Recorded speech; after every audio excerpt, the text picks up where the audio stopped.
मुल्क से यकीनन मोहब्बत करनी चाहिए, और इसलिए करनी चाहिए कि ख़ास तौर पे हमें अपने मुल्क से इसलिए कि पाकिस्तान जैसा इस वक्त इस्लामी मुल्कों में इस्लाम के दिफा के लिए, इस्लाम के दिफा से मेरी मुराद है मुसलमानों के दिफा के लिए, इतना ताकतवर मुल्क अभी तक पाकिस्तान के अलावा कोई है नहीं।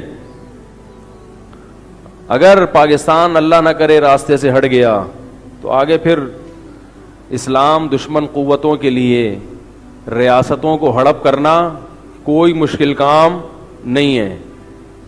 ये पाकिस्तान है जो कबाब में हड्डी बना हुआ है। और एक बात खूब अच्छी तरह कान खोल के समझ लें, पहले सुन लें फिर समझ लें, ठीक है ना। आप कहेंगे कान खोल के समझेंगे कहाँ, सुनेंगे ना। वो ये है कि जो बड़ी ताकतें होती हैं वो रियासतों को हदफ बनाती हैं, क्योंकि उनकी सोच भी बड़ी होती है। और जो छोटी जहनियत के लोग होते हैं उनको रियासतों से फिक्र नहीं होती, वो 2-2, 3-3, 4-4 फर्द का सोच रहे होते हैं। समझ रहे हैं? ये क्या हो रहा है, ये क्या हो रहा है, वो बिगड़ गया, वो बिगड़ गया, वो ये सोच रहे होते हैं। मसलन हम जब किसी से बात करते हैं कि भाई मुल्क को बचाने की फिक्र करो, तो लोग ये कहते हैं कि क्या कुछ नहीं हो रहा मुल्क में, शराबें पी जा रही हैं, तवाइफ खाने चल रहे हैं। आप अफराद को देख रहे हो और हम किसे देख रहे हैं? रियासत को। क्योंकि रियासत अगर ख़त्म हो जाए तो फिर ये तवाइफ खाने एक छोटा मसला बन जाएगा, हर गली महल्ला तवाइफ खाना बन जाएगा। अभी अगर कोई खैर नजर आ रही है ना, खैर, वो भी इसलिए कि रियासत महफूज है। आपको शर तो नजर आ रहा है मुल्क के अंदर, जो खैरें हैं वो आपको नजर नहीं आ रही। ये खैरें खत्म हो जाएंगी, बर्बाद हो जाएंगी। बहुत मुश्किल है समझाना, क्या करें। देखो, जब खिलाफत उस्मानिया थी, एक बहुत बड़ी रियासत थी मुसलमानों के पास, उस वक्त जो शर पसंद लोग थे उनको तुर्कों की बुराइयां नजर आ रही थीं, लेकिन तुर्कों की वजह से जो इस्लाम का नाम दुनिया में बुलंद था उससे वो नजर उन्होंने हटाई हुई थी। वो कहते थे तुर्क कब्र परस्त हैं, तुर्कों में ये बिदतें हैं, ये मसला। बिलाखिर तुर्की की खिलाफत का गला घोंट दिया। उसके बाद क्या नतीजा निकला? खुद तुर्की का क्या हशर हुआ।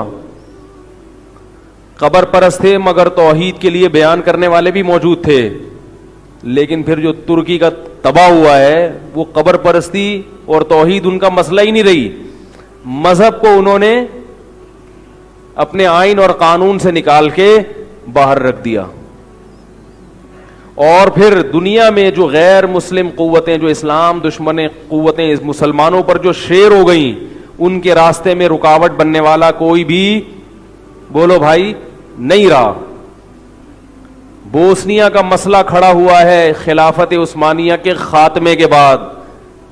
जब तक खिलाफत कायम थी, बोस्निया की तरफ कोई मैली आंख उठा के, बोलो ना यार, नहीं देख सकता था। इसराइल का मसला खड़ा हुआ है खिलाफत उस्मानिया के खत्म होने के बाद।